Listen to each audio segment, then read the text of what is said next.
quite simply, the government has provided a great deal of reassurance, particularly to businesses, that they're not going to lose out come 2019.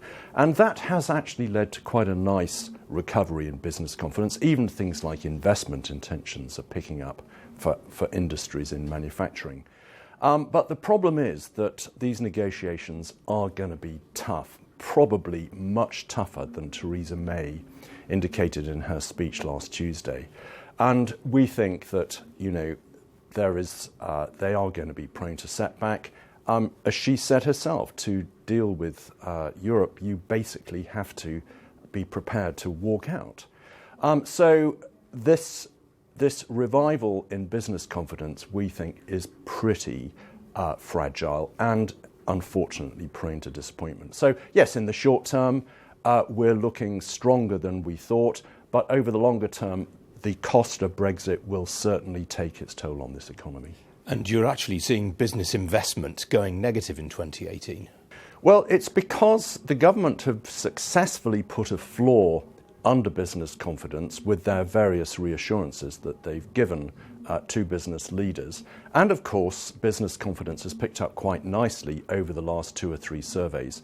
But the problem is that the negotiations over Article 50, we think, are going to be a lot more difficult than Theresa May, the Prime Minister, indicated in her speech last Tuesday.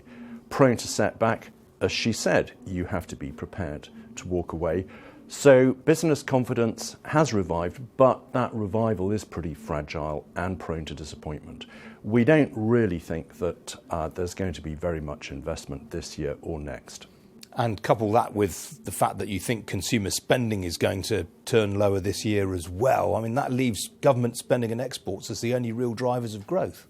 Yes, and of those two, it really has to be exports, because despite the plans for procurement and in particular infrastructure spending for the basically 2019 and 20, those are not going to come through in any great force on the sort of timescale that we're looking at here. So it's down to exports, and of course the difficulty there is that we're seeing not just a devaluation, but a switch away from soft markets in Europe to much tougher markets in places like India and China.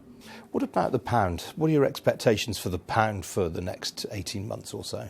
We think that certainly against a dollar, the pound is going to weaken as people take on board the ramifications of the harder Brexit that Theresa May was talking about last week.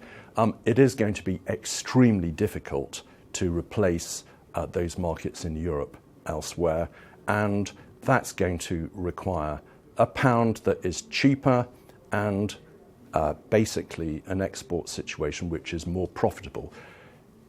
Producers have to switch a lot of capacity away from the home market and away from Europe into other markets, and that's going to take time, and it'll take a lower pound.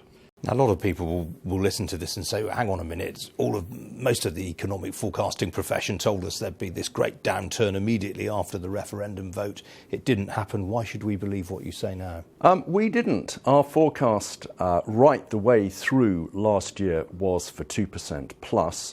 We knew, or at least we said, that the referendum was a game changer, but that it would be a slow puncture rather than a motorway blowout. And I think that is coming through. And I think the same will happen this year. We're looking at a progressive slowdown in the consumer sector as inflation bites.